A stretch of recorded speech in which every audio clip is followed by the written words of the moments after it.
We're eager to talk with you about anything that is important to you. We want to show you where you are along this vibrational spectrum. We'll help you to understand why you've got a block. It's always the same one. It's always looking for something and counting it as missing, when it's a vibrational version that you have to look with different eyes. And if today you develop the ability to look with different eyes, to look with sensors, if you can find the satisfaction factor in something, then you will be one who does live happily ever after.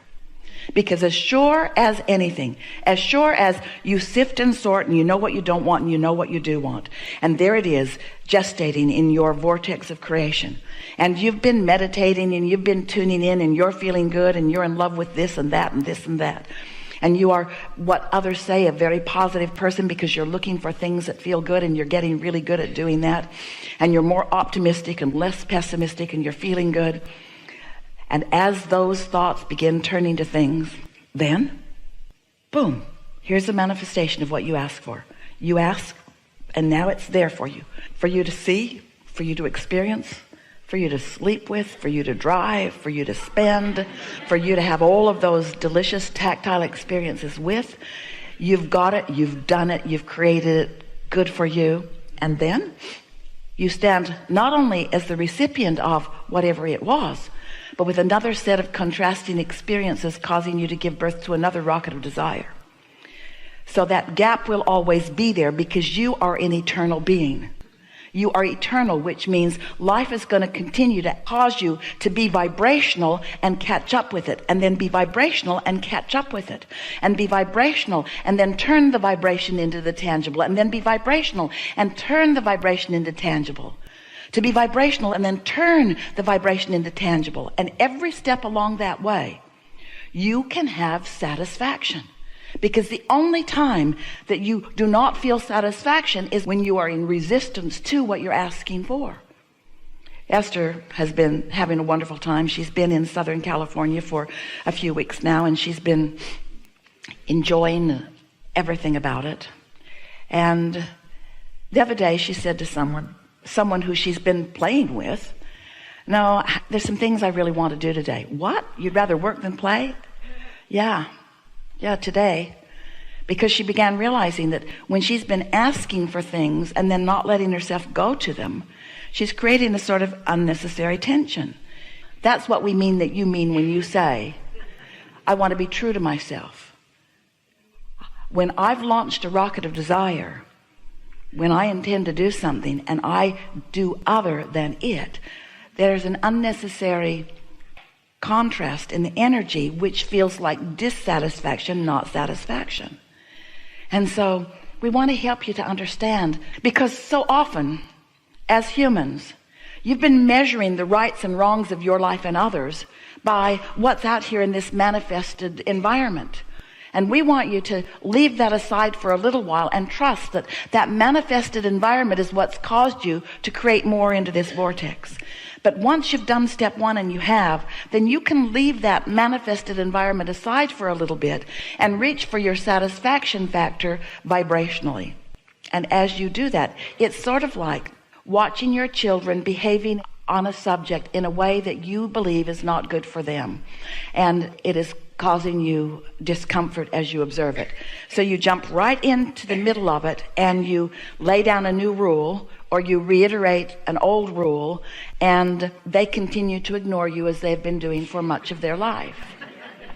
And your frustration factor just goes right through the roof because you know you're right and they can't hear you. And the reason they can't hear you is because you're not on the vibration of what you mean to say. You're fixated on what's gone wrong, and that's the vibration that's coming out of you. And so these are the words that we want you to leave this room remembering. You just can't get there from there. You cannot improve a situation by jumping into the middle of it at this stage of its seeability, hearability, smellability. In other words, once it's out there and manifested and it's in that form, through your effort and action and words attempt to change it, the momentum says otherwise, and you're not going to buck that current.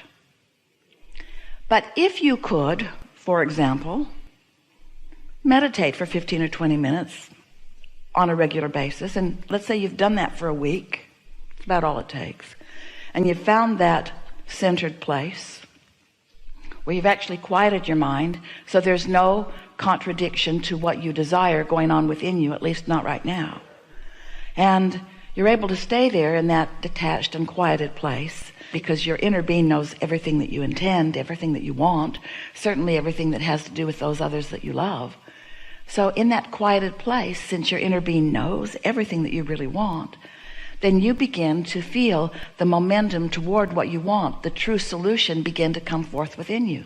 The true solution begin to come forth. Now, it's not really obvious at first. You just feel good, and then impulses come, and maybe you even have something go across your mind, a sort of vision or sort of dream, a sort of sensing of the perfection of this kid of yours. The feeling of love just radiates through you in a way that you haven't allowed in quite a while, because you've been looking at what is instead of about what really is.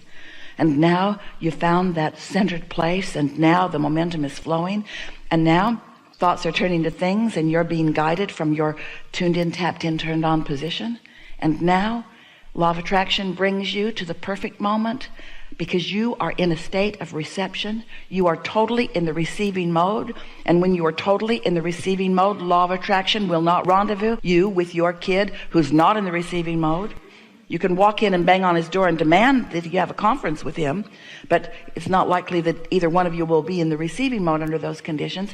But here you are, you started over, and you got yourself there, and you followed your impulses, and you rendezvous, and now the words and the conversation, understanding is happening. You see the difference?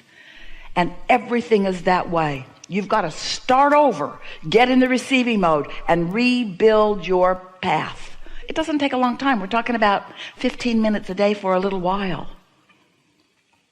You will be amazed and delighted at how things line up for you when you take the time to become yourself a cooperative component to your own desires. If you never heard anything else from us or anyone else ever, that's all you would ever need to live happily ever after. And the success that you want, we want it for you. We want you to have all the toys and relationships and experiences and empires that you want to build. In other words, there's nothing off limits. We are not trying to get you to go into meditation and deprive yourself of the physical stuff. This is the way you allow the things, the physical things of your dreams to flow into your experience. You have to get into the receptive mode. You have to receive them. You have to be the realizer of them. And with just a little bit, this week coming up is going to be one of the most thrilling weeks of your life, because you are going to have conscious awareness of a tweaking of your behavior and a tweaking of your understanding, which is going to allow so many of the things that you've been holding yourself apart from to flow easily into your experience. So now what? Some good things here. A lot of trouble in this room. All right. Take it easy if we don't call on you right away or ever. It is our promise to you that we've got you and we will answer you. So, looking for the logical stream of unfolding here.